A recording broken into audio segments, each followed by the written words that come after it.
जमलेल्या माझ्या तमाम हिंदू बांधवांनो, भगिनींनो आणि मातांनो,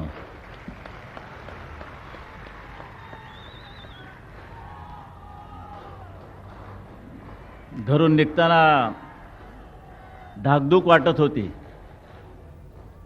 म्हटलं गर्दी होते न होते, माणसं येतात न येतात, आपणून येत आहेत का भाड्याने आणावे लागत आहेत. सारखा प्रचार चालू आहे ना, शिवसेना संपली, गर्दी हटली. हटली आहे का? जरा मोठ्याने ओरडा ना. हां, असं काहीतरी पाहायला पाहिजे हो, जरा जिवंतपणा पाहिजे. चालू काय अजून थोडं? हे उरलेले फटाके महापौरांचे आहेत, तेवढे वाजून द्या. तेवढे तुमचे आहेत ना?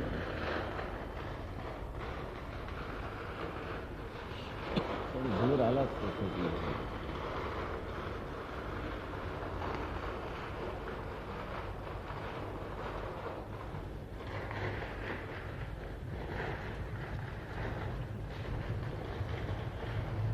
तिकडे लावलं असतं बरं झालं असतं, म्हणजे थोडा रावणाच्या ह्याच्यात गेला असता. तो सडा धूर माझ्याकडे येतोय. ते मगासपासून उभा आहे ते काय, कोणाचं आहे ते?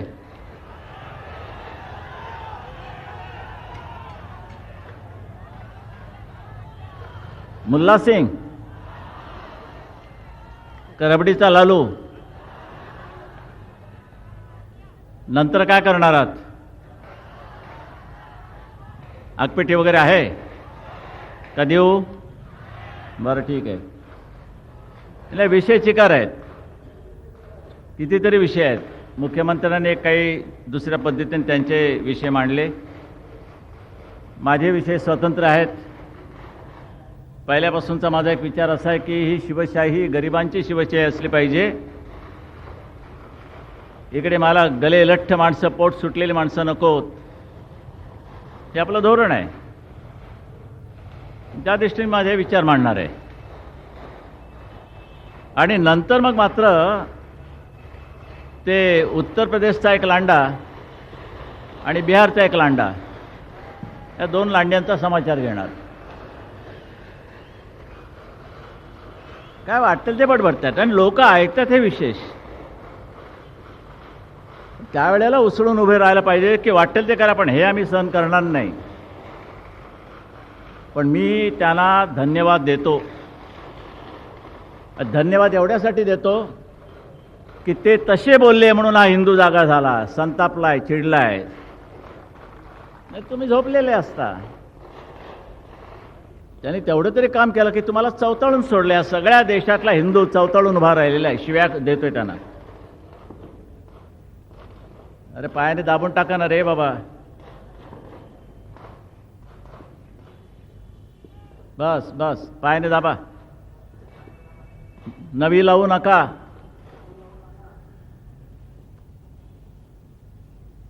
तेव्हा ही माणसं, त्यांचा समाचार मी घेणार आहे. आमच्या नामदेवरांनी थोडासा उल्लेख केला त्या आंबेडकरांच्या नातवंडाचा. ते काय विशेष नाही आहे. काय झाले त्यांना काय कळत नाही. क्वालिफिकेशन काही नाही, फक्त आंबेडकरांचा नातू, ह्यापेक्षा दुसरं क्वालिफिकेशन काही नाही. बिचारा त्या सगळ्या लोकांनी त्यांच्यावर प्रेम करायचं, एवढा एक धंदा, एकमेव धंदा. आज इथे आपण दसऱ्याचं सोनं लुटायला आलेलं आहे. ह्या देशामध्ये लुटालुटच जास्त असते. त्यामध्ये आपण काहीच लुटत नाही. सोनं लुटतं. ते सोनं म्हणजे कसलं? आपट्याच्या पानाचं. तुम्ही मला द्यायचं, मी तुम्हाला द्यायचं, जमलं तर कवटाळायचं, त्यापेक्षा जास्त काही नाही. विचारांचं सोनं महत्वाचं आहे.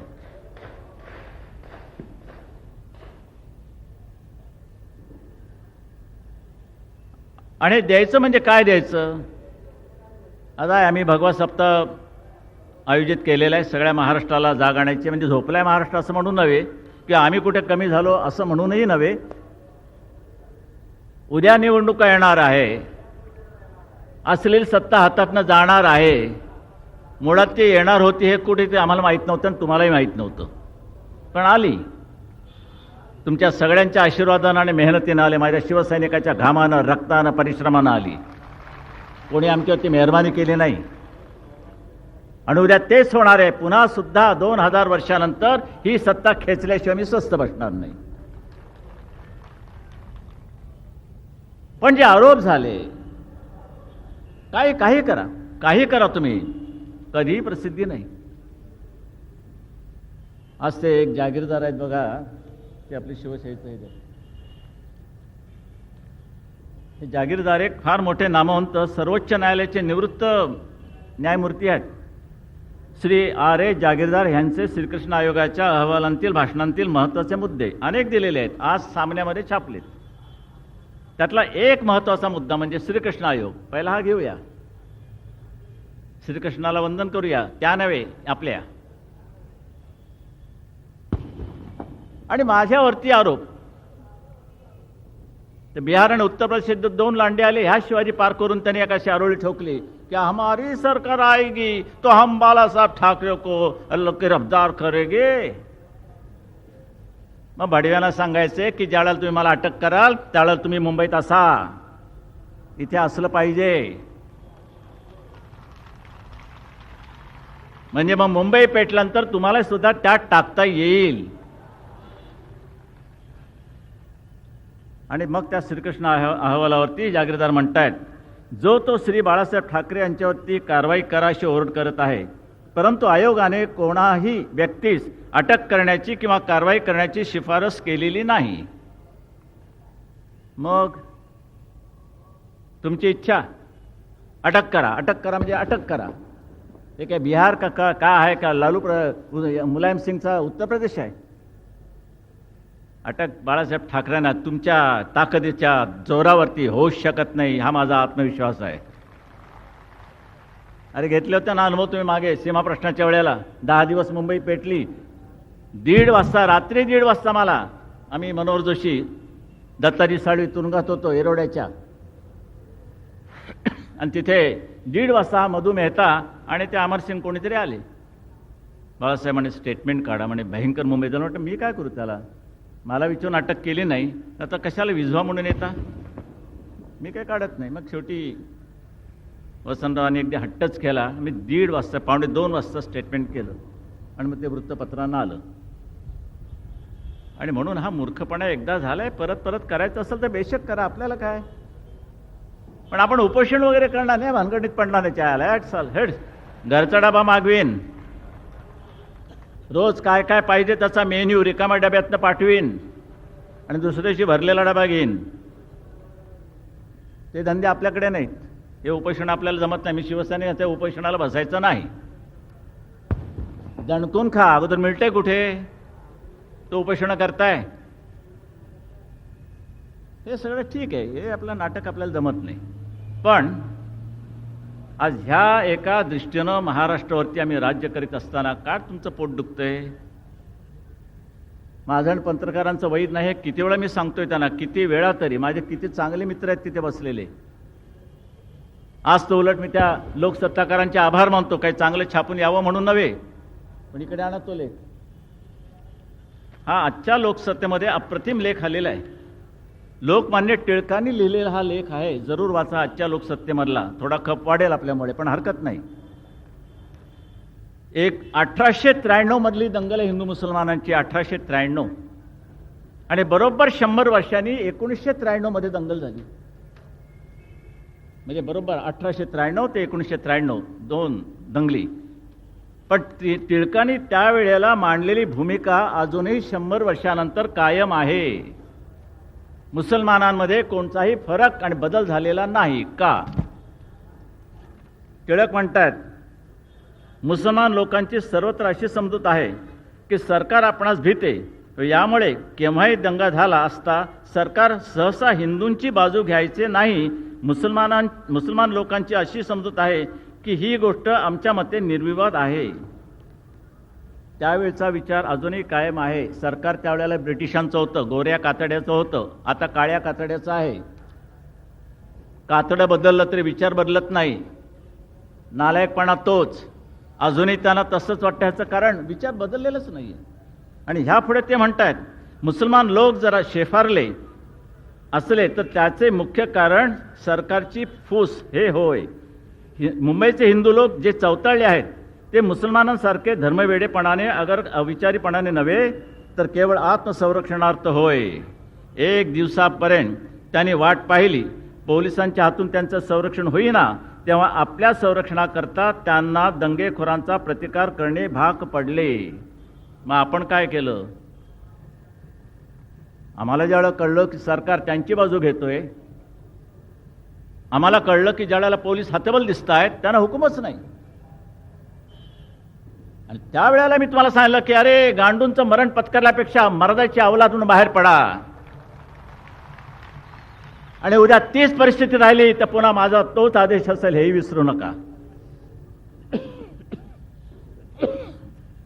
माझा तोच आदेश असेल. आज आदेशाची वाट पाहिजे नाही. काय म्हणून? फुकट मारायचं? कारण नसताना मारायचं? हां बा, आगळी किंवा कागाळी किंवा कुठे कुरापत आम्ही काढली असेल तर मी समजू शकतो, पण सगळं तिकडून होत असताना आणि पुन्हा हे आमचे नालायक लोक, मुलाय सिंग, आणखीन तो रबडीचा लालू, 2000 कोटी रुपये पाकिस्तानला द्या. का द्या? कशा करता? तर प्रकाश आंबेडकरांच्या म्हणण्याप्रमाणे शेजार धर्म म्हणून. शेजार धर्म? कोण बसली होती तुझ्या शेजारी? लांडोर? कसला शेजार धर्म? अरे ज्यांचं जे काय वाटोळ झाले ते त्यांनी बॉम्ब फोडला, आमची बरोबरी करायला गेले, वाजपेयीने 2 फोडले, आपण 1 फोडावा, त्यात खर्च झाले, त्याला आम्ही काय करणार? मग त्यांना मदत का करायची? तर त्यांनी दुसरा बॉम्ब फोडावा आणि आमच्या खाली फोडावा, याकरता द्यायचे. त्याला सर्पाची अवलाद, त्याला दूध पाजता. स्वतःच्या लोकांची मात्र त्याने हे करायची, द्वेष करायचा, आणि लांड्यांबद्दल मात्र प्रेम दाखवायचं. आणि 2000 कोटी. हे मुलायम सिंगचं वाक्य ऐकल्यानंतर त्याच वेळेला त्याला थोबडवायला पाहिजे होता. पण त्यावेळेला मी शिवसैनिकांना सांगितलं, जाऊ नका तिकडे, काही भानगडीत पडू नका, मरू द्या, यायला बोंबलतील. हा जागीरदारांचा हा माझ्याबद्दलचा रिमार्क कुठेही वर्तमानपत्रात छापला गेला नाही.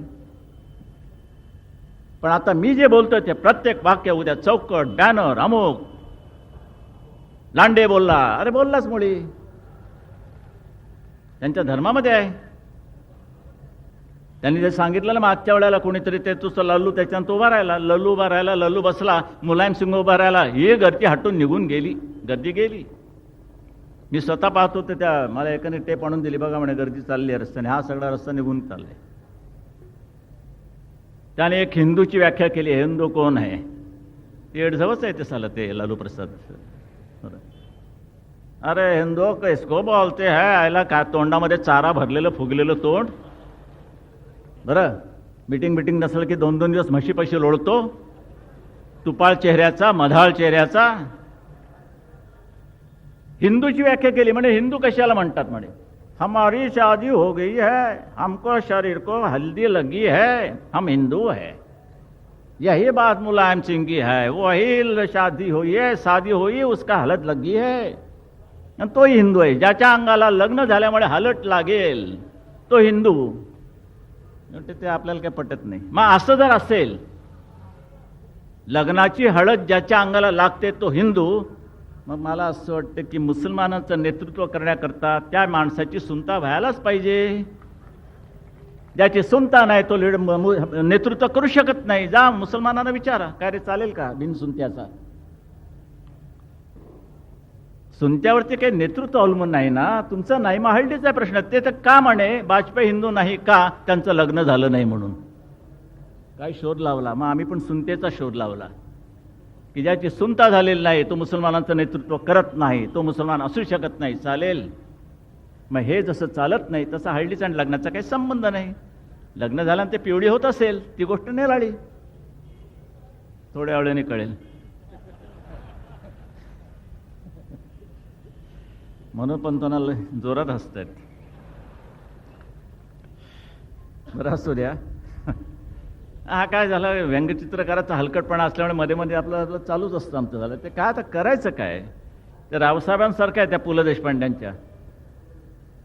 ते पु ल देशपांड्यांच्या रावसाहेबमध्ये तो रावसाहेबाचं सांगतात, अहो रावसाहेब म्हणे काय बायका बिका जरा बघत जा म्हणे, काय वाक्य तर मग ते वहिनींना सांगतो, हो वहिनी म्हणे काय तिच्या आईला आमचं तोंड म्हणे असंच आहे म्हणे, तर काय करायचं. त्यामध्ये 2-3 येऊन गेलं, त्यांना माहीतच नाही. थोडंसं आमचंही रावसाहेबासारखं होतं. वडिलांनी बाळकडू पाजलं, पुण्याला अनुभव आले, ते आम्ही स्वतः पाहिले. काय काय भोगलं तेही आम्हाला लक्षात आहे. लहानपणी पाहिले मी सगळे धोंडमार कशी चालली वगैरे. त्यामुळे शिव्या द्यायला लागले वडील. आता वडील देतात म्हणजे आपण त्यांना मदत करायला पाहिजे.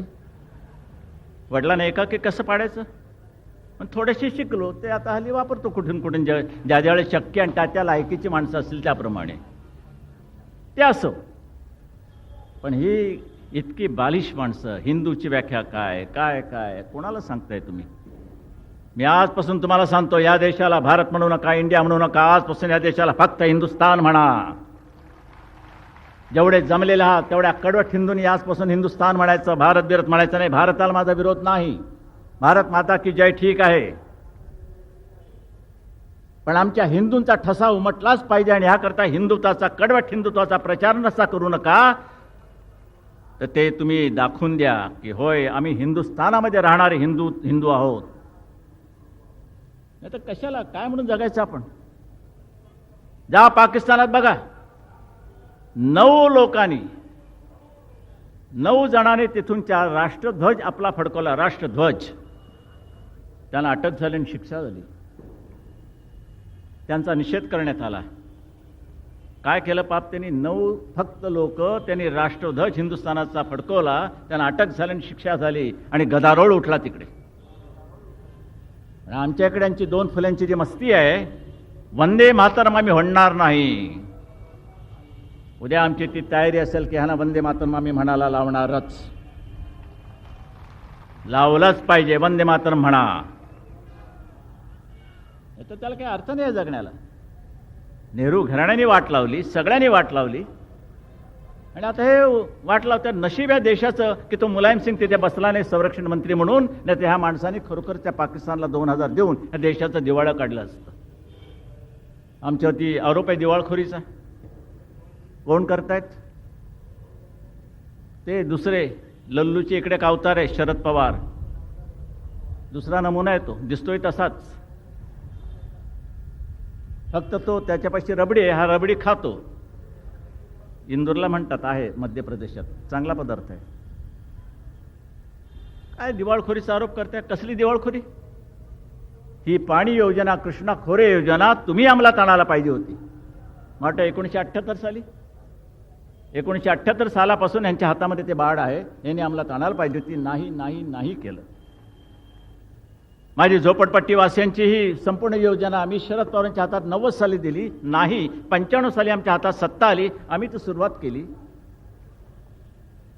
त्या गरिबांना फुकट घरं, तेवढे कोलदांडे घातले जात आहेत. ही योजनाच होऊ नये म्हणून प्रयत्न सुरू झाले. कोर्टात गेलेत केसेस. कोर्टामध्ये अडकवायचं आणि पुन्हा बेशरमपणाने विचारायचं की योजनेचं काय झालं, गरिबांना घरं कधी देणार, आता एवढं 1.5 वर्ष राहिलं, गरिबांना घर कधी मिळणार. अरे तुम्ही सगळीकडनं अडकवलं आम्हाला. उलट भारतीय जनता पक्षाचं आणि शिवशाहीचं कसं फाटेल याचे प्रयत्न करतात. सरकार गडगडेल कसं हे पाहतात. आणि हल्ली एकच हे त्या मला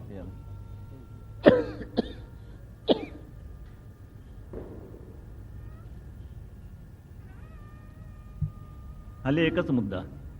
कधी पत्रकार भेटले, काही भेटले, मनोज जोशींचं काय म्हटलं, काय नाही म्हणजे ते म्हटलं मला कळतं ते कधी जाणार.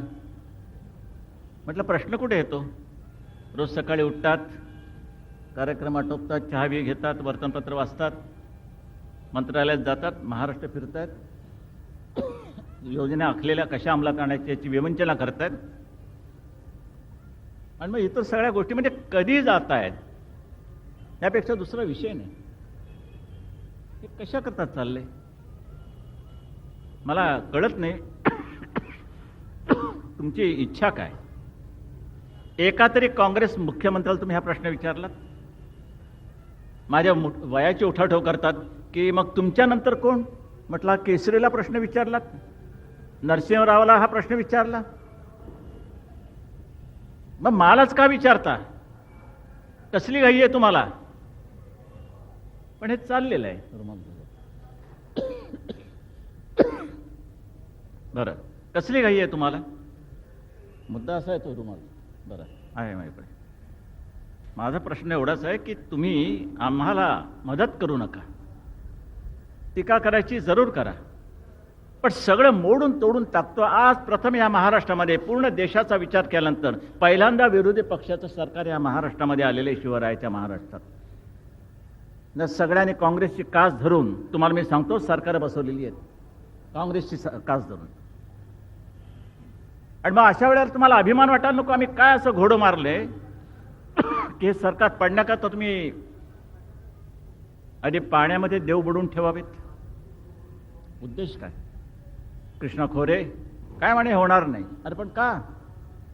झोपडपट्टी योजना होणार नाही. फेरीवाल्यांचं फिसकटलं.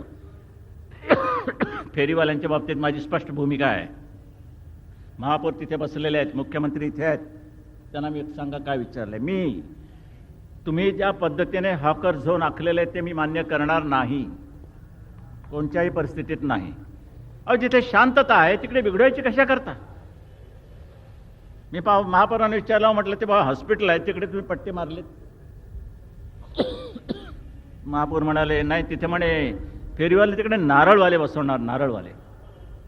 म्हटलं नारळवाले हॉस्पिटलच्या खाली, आणि तो तास सोडून जाईल ते कोणी उचलायचं. म्हटलं दलपेच्या दलप्याने पोखरलेले नारळ नाही. म्हटलं हॉकर झोन याचा अर्थ असा नव्हे की जिथे शांतता आहे, जिथे हॉकर बसतच नव्हते तिथे हॉकर आम्ही बसू देणार नाही.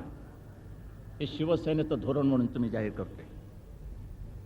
मग बसवायचे कुठे. पहिल्यांदा बसवायचं कुठे पेक्षा जे अनधिकृत आहेत त्यांना घालून द्या ना त्यांच्या राज्यामध्ये. जा म्हणा फुटा.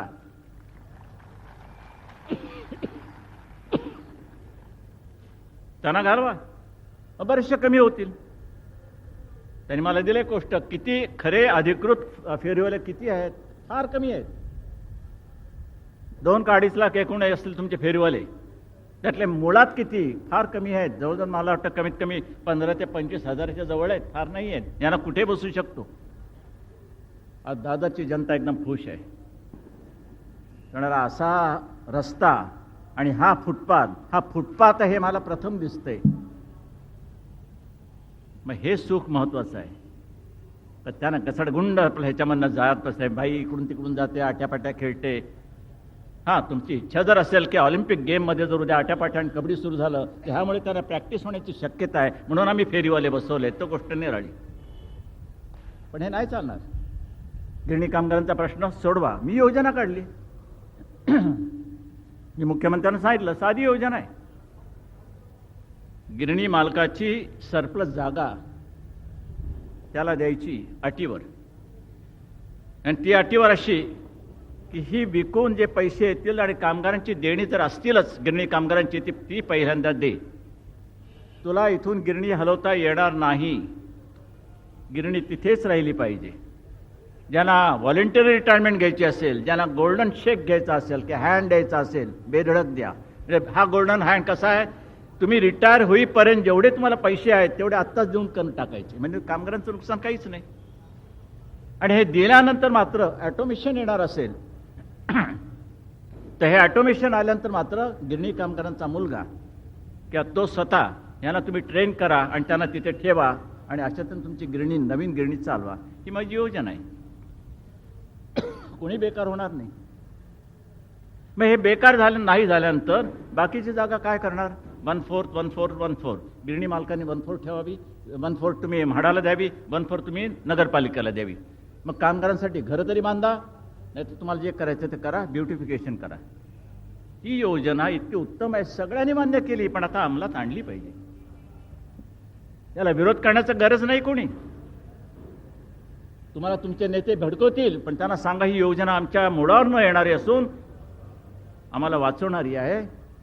काय राष्ट्रीय मिल मजूर संघाची तुम्हाला गरज नाही आहे. तिथे तर भांडण चाललंय, गोविंदराव अधिकाला हाकलून लावा. मग त्यापेक्षा हे घ्या ना, ही घ्या योजना. मी प्रत्येक गोष्टीवरती विचार करून तुमच्यासमोर हे मुद्दे मांडतो की सगळी आम्ही ह्याच्यावरती एक एक एक एक नाही म्हटलं तरी हे घातले. हां, फक्त आता एक करायचं आहे, हे मंत्र्यांचे परदेशी दौरे रद्द करा तुमचे. आजपासून एकही मंत्री परदेशी जाता कामा नये. काय करतो जाऊन? इंग्लिश येतं? मग कशाला तिच्या आलं जोतपर्यंत हे घालून वगैरे जायचं आणि तो युरोपियन वगैरे माणसं बोला काय यस कळलं साल मुळात कळलं ते यस कशाला बोलतेस तू? आठवडा काढतोस कसा तू? कुठच्या धाडसानं काढतोयस? हे परदेशी माझ्याकडे सुद्धा माणसं पाठवू नका. मंत्र्यांनी आता परदेशी जायचं नाही. आता महाराष्ट्रामध्ये तडमाडा, इथूनची कामं करा, लोकांना सुखी करा, त्यांची अडलेली कामं त्यांची अगोदर ताबडतोब तयार करा, घ्या. बरं, जो वाटतं त्याला जर्मनीला रवाना. जर्मनीला रवाना काय करणार? काय म्हणा आम्ही करणार, उद्योग करणार तिकडे साला, आणि तो महाराष्ट्रात घेऊन येणार. आत्तापर्यंत गेलं त्याने आणलं काय? मंत्र्यांचे रद्द. यापुढे परदेशी बिलकुल आम्ही सहन करणार नाही. हे धोरण म्हणून तुम्हाला आता मुख्यमंत्री म्हणून अंमलात आणावं लागेल. नंतर तो एक प्रश्न निघाला मध्यंतरी म्हाडाचा, ते चाळकऱ्यांचा. वीज तोडू, पाणी तोडू, नाही तोडू देणार, बिलकुल तोडू देणार नाही. ही सरकारी भाषा नव्हे, ही शिवशाहीमध्ये कोणी वापरता कामा नाही. तुमच्या अधिकाऱ्यांना सांगा, म्हाडात बसले असतील ना तर गाडात बसले असतील. कोणाचंही पाणी तोडलं जाता कामा नये, कोणाची वीज तोडली जाता कामा नये. अरे माणसं जिंकायची असतात. शासन म्हणजे काय? तुमच्यासाठी तुम्ही दिलेलं, निवडून दिलेलं, तुम्ही आणि तुम्हीच. आणि निवडून आल्यानंतर ही भाषा करायची बिलकुल सहन केली जाणार नाही. त्यांना विश्वासात घेऊन सांगा, असंच आहे, ही योजना आहे, ही योजना तुमच्या हिताची आहे. आणि भाडेकरून सुद्धा जरा बघितलं पाहिजे की किती आपल्या हिताचं आहे आणि किती नाही. जर 4-5 रुपये इकडे तिकडे वाढले म्हणजे आधी लगेच बोंबाबोंब, हे भाडे वाढ आम्ही सहन करणार नाही. वास्तविक महागाई कोणाला आहे मला सांगा? महागाईचा अर्थ काय? तुमची महागाई वाढते, त्याप्रमाणे तुमचे डिअरनेस अलाउन्स, तुमचे एकंदर इन्क्रिमेंट, तुमचे इतके बोनस. माझ्याकडे एक व्यक्ती होती, त्याला तो अशिक्षित, नॉन मॅट्रिक, आणि नॉन मॅट्रिक असून सुद्धा त्या माणसाला बोनस मिळायचा 35,000 पगार, 10,500. नॉन मॅट्रिक 10,500, पोलिसांना पण नसेल एवढा. आणि तो काय साहेब, आता बाजारात गेलो तो ना, टॅमॅटो काय महाग. अरे तुला कसला टॅमॅटो लेका? तुझे गाळ टॅमॅटो सारखे झाले. कशा लोगीच आपला हात घेऊन येतोस माझ्या पुढे की टॅमॅटो काय महाग म्हणून? नको खाऊ. कांदा महाग. माझ्या शिवसैनिकाने एक अप्रतिम काम चालू गेलेलं आहे. आत्ताच आमच्या एका नगरसेवकाने एक फार चांगलं तऱ्हेने काम सुरू केलंय. इतरही चालले. शिवान्न म्हणून आम्ही एक काढलेली आहे संस्था. त्यामध्ये उद्धव आणखीन ते हे आहेत, कोरणे कोकणे. करा ना, द्या गरिबांना काहीतरी द्या. आणि म्हणून ही योजना काढून आज शिवसैनिकांनी माझ्याशी सुरू केलेली आहे. 20 रुपये किलो कांदा, अशा तऱ्हेने सुरुवात केलेली आहे. चाळकरी, फेरीवाले, नंतर एन्काउंटर्स. हे एन्काउंटर्स करावेच लागतील. अजिबात क्षमा, माया, दया, क्षमा काही नाही. दुसऱ्यांच्या मुळावर येणारी ही अवलाद, ज्यावेळेला त्यांच्या घरातला घास तुम्ही मारता त्यावेळेला त्यांच्या कुटुंबियांचं काय होत असेल याची पर्वा तो करतो. कोणी भिकार तिच्या आयला साले मानवी हक्कवाले, यांच्या एकदा सगळ्या त्या ह्याच्यातला स्टेनगनमधल्या गोळ्या असतात ना, त्या घातल्या पाहिजेत. कुठून निघाला तुम्ही? गुंडांची बाजू घेता. ज्यांनी इतरांचे संसार उद्ध्वस्त केले त्यांच्याबद्दल काय? त्यांचा विचार का करत नाही? त्यांच्या घरी गेला होतास, त्यांच्या बायकोचे अश्रू पुसलेस, त्यांच्या मुलाबाळांचं बघितलंस. कोणाची बाजू घेताय तुम्ही? काय म्हणून घेताय? आणि न्यायमूर्ती अहवाल का असे ना, अहवाल आहे तो, इट्स नॉट अ जजमेंट. कोण बसले होते? अग्ग्यार. दिला त्याने ठोकून की चकमकी खोट्या आहेत. मग खऱ्या कशाला म्हणायच्या? खऱ्या कोण आहेत? खरी आहे ठरवायला कोण? देतात रस्त्यावरचे न्यायमूर्ती. पोलिसांनी त्यांना सांगायचं की चला आमच्याबरोबर राहा, आता एखादी चकमक घडली तर बघा कसं काय ते. बरं, पोलीस मेले की चकमक खरी आणि गुंड मेला की चकमक खोटी, ही व्याख्या करणार आहात तुम्ही? इथे खरं खोट्याचा प्रश्न नाहीये. अवलाद चिरडलीच पाहिजे, तिथल्या तिथे मारली गेलीच पाहिजे. तो कसा काय याचं शहानिशा यांनी करावे, कोर्टाने करावे, त्यांना भरपूर वेळ असतो. पण ही माणसं तरी कशी न्याय देतात, कसा अहवाल जाहीर करतात, असा असतो श्रीकृष्ण अहवाल. याच पद्धतीने दिलेला आहे. जे मी बोललो ते आजही बोलतोय की श्रीकृष्ण आयोग हा आकसानं लिहिला गेलेला आकस आहे. याचं कारण असं होतं की आमचं सरकार आलं. मनोज जोशी मला जळाल म्हणाले की म्हणे आयोगावरती किती खर्च करायचा. म्हटलं का? अहो म्हणे अजून आता 1-2 लाख कोटी रुपये तर झालेच आहे, आणखीन किती कोटी? अहो म्हटलं हे कोटी लोकांची उपयोगी पडतील, संडास देता येतील, काय वाटेल ते देता येईल. म्हटले म्हणे काय करावं? म्हटलं बाजूला करा, रद्द करा. 6 महिने चालले आपलं, चाला मारुतीचं शेपूट वाढते, रद्द करा. रद्द केला. विचार आमच्या वाजपेयींचं 13 दिवसाचं सरकार आलं. त्यांना कोणीतरी सांगितलं की म्हणे असं ते हंगाम होण्याची शक्यता आहे, ते तुम्ही आपलं करून टाका, भानगड नको. मुसलमानांची बाजू घेणारे भरपूर आहे तिकडे, इथे मुंबईत आहेत. आणि अशा तर मग आम्हाला सांगितलं म्हणून आम्ही म्हटलं जरा जाऊ द्या ना, बसून टाका. आणि ते बसवलं, त्याने सूड काढला. साहजिक आहे, व्यक्ती किती मोठी असली तरी ते काय म्हणतील, साल्यानं मला काढलं होतं काय, आता बघून घेतो. आणि त्याने आम्हाला बघून घेतलं आणि म्हणून दाट ठेवला. हा श्रीकृष्ण आयोग. यामध्ये एकही बदल करायला मी तयार नाही. आणखीन भरपूर एक सूचना काही आणलेल्या आहेत, तो काढू. मुख्यमंत्री म्हणून मी आपल्याला सांगू इच्छितो, मनोहरपण, शेतकऱ्यांच्या विजेचा तुम्हाला विचार करावा लागेल. विजेचे दर अजिबात वाढता कामा नयेच नाही. उलट मी म्हणतो माफ करता आले तर करून टाका. बरं, ही वीज मोफत पंजाब आणि इतरही काही राज्यांत शेतीसाठी वीज मोफत दिली जाते. महाराष्ट्रात ती कमी दराने पुरवली जाते. काही वेळा बिले माफ होतात. महाराष्ट्रातील बळीराजाला ह्याविषयी संपूर्ण समाधान देऊया. फक्त शेतीसाठी वीज मोफत पुरवूया. काय करायचं ते करा. निदान गरीब शेतकऱ्याला वाटल्यास त्या ऊस मळेवाल्यांना देऊ नका. ते काँग्रेसवाले आहेत ना, ठोले साले, आयुष्यभर साली उसाचे दाणके घालून फिरतायत ताट मानेनं, ती माणसं. बरं, तर जमलं तर मला असं वाटतं ह्या शेतकऱ्याला वाचवा. हा शेतकरी आपला आधार आहे. जय किसान, जय जवान, जय किसान ही लाल बहादूर शास्त्री यांनी दिलेला हा नारा आहे. निदान जय किसान तर राहून जय किसान नको, जय जवान आपल्याकडे जमणार नाही. जात आहेत महाराष्ट्रातले लोक जात आहेत, पण निदान जय किसान हा नारा इथे खरा झाला म्हणून तुम्ही दाखवून द्या. आणि वीज माफ करा. झाली तर उत्तमच, पण मात्र त्याला छेडू नका. मागासवर्गीय आर्थिक दुर्बळ वर्गांतील खूप काही मुलांच्या शिष्यवृत्तीत वाढ करत आहेत. वाढती महागाई विचारात घेता शिष्यवृत्ती रकमेत वाढ झालीच पाहिजे. या वाढीचा लाभ मागासवर्गीय व इतर आर्थिकदृष्ट्या दुर्बल घटकांतील मुलांना मिळाला पाहिजे. नाही तर भलतीच मुलं घुसतात आणि आर्थिक लाभ घेतात. तेवढं जरा काटेकोरपणानं पाहिलं पाहिजे. आणि मग आमच्या नामदेव ढसाळांसाठी दलित वर्गासाठी दक्षता समित्या तरतूद आहे, पण सध्या समित्या अस्तित्वात नाहीत. दलित व दलित सवर्ण असे वाद गैरसमजातून वाढतात. दक्षता समित्या हा तणाव जागीच कमी होईल. एवढ्याच जर समित्या काढल्या तर मला वाटतं बरंचसं काही होईल. आणि एक अतिमहत्त्वाची म्हणजे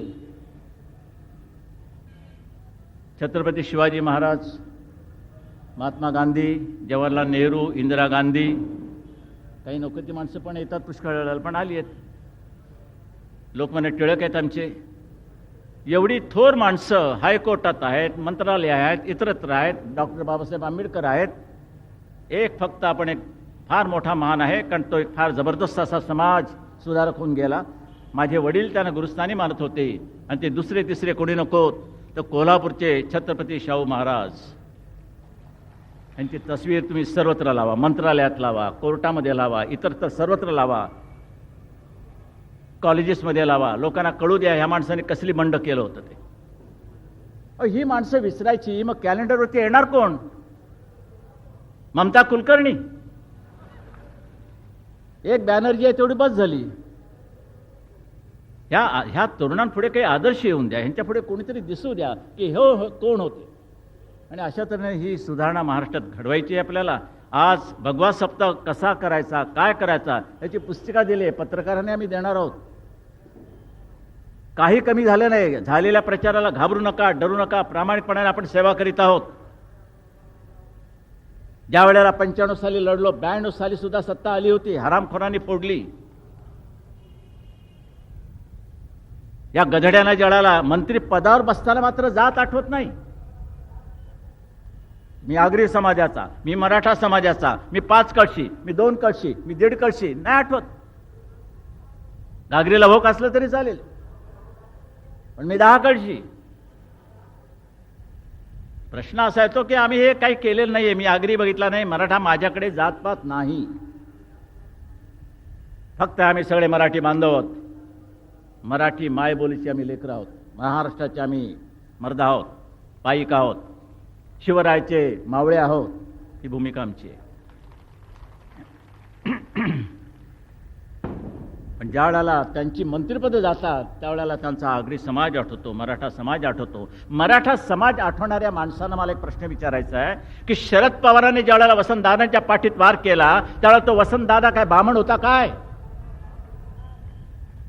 मराठ्याच्या पाठीत वार करू शकतो, पण हरामखोरी केल्याबद्दल एखाद्या मराठ्याला मग तसं पाहिलं तर खंडू खोपड्याला कापला ना आडवं महाराजांनी. महाराजांच्या विरोधात जे उभे राहिले 200 मुसलमान महाग पडले नाही महाराजांना. महाराजांना महाग पडले 200 मराठी. त्यांची यादी त्या पुस्तकात आहे. मी तुम्हाला देईन, एक दिवशी छापून देईल सामन्यामध्ये. 200 मराठे महाराजांच्या विरोधात लढले आणि तो तापच होऊन बसला. जिजामाता ज्यावेळेला बघते की माझ्या भावावरती वार होतोय, वार होत असताना सुलतान वरती बसून हसतोय, गालातल्या गालात की मरगट्टेच लढतायत आणि त्यांच्यामध्येच रक्ताच्या चिळकांड्या उडतायत. हे पाहिल्यानंतर जिजामातेने हंबरडा फोडला. कोणी नाही, ना हिंदूला वाचवायला कोणी नाही, ना देवळं वाचवायला कोणी नाही, ना देव वाचवायला कोणी नाही, कोणी नाही. त्याला पैठणचा तो एकनाथ उभा राहिला आणि त्याने ती पहिली आरुळी मारली, दार उघड बाये, दार उघड म्हणून.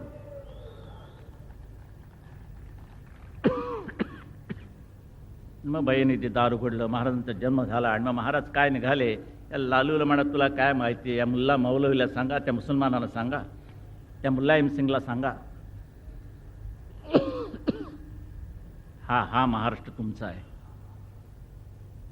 आज एकच निर्णय घेऊन उठायचा आपल्याला, एकच निर्णय की कोणत्याही परिस्थितीमध्ये कसली टीका आली, काही वर्तमानपत्र बोलत असली, कोणीही काही केलं तरी मात्र आम्ही आणि आमच्या रक्तामध्ये सळसळणारा भगवा रंग कधीही कुठे फिका पडू देणार नाही. मग निर्णय घ्यायचा की नाही? हो म्हणा म्हणजे निर्णय देतो. आजपासून एकच निर्णय की यापुढे आपण एक कडवट शिवसैनिक म्हणून वागायचं आहे. शिवरायाचे सच्चे पाईक, शिवसेनेचे निष्ठावंत शिवसैनिक, भगव्या झेंड्याचे मानकरी. आणि टीका कशी हो, काही हो, कशी असली तरी कुठेही चलबिचल होऊ द्यायची नाही. मी महाराष्ट्रात जातोय. 13, 14, 15, 16 या 4 सभा माझ्या होणार आहेत. या 4 सभेमध्ये मी माझे विचार मांडणारच आहेत. भगव्या सप्ताहाच्या संबंधानं सगळे नेते मंडळी जाणार आहेत. एक मोहोळ उठून द्यायचे आपल्याला, मोहोळ. आणि काही झालं तरी मात्र 2000 सालानंतर पुन्हा कोणत्याही परिस्थितीत त्या मंत्रालयावरती हा शिवशाहीचा भगवा झेंडा तुमच्या तेजानं फडकलाच पाहिजे, ही शपथ घेऊन आपण उठायचंय. जय हिंद, जय महाराष्ट्र.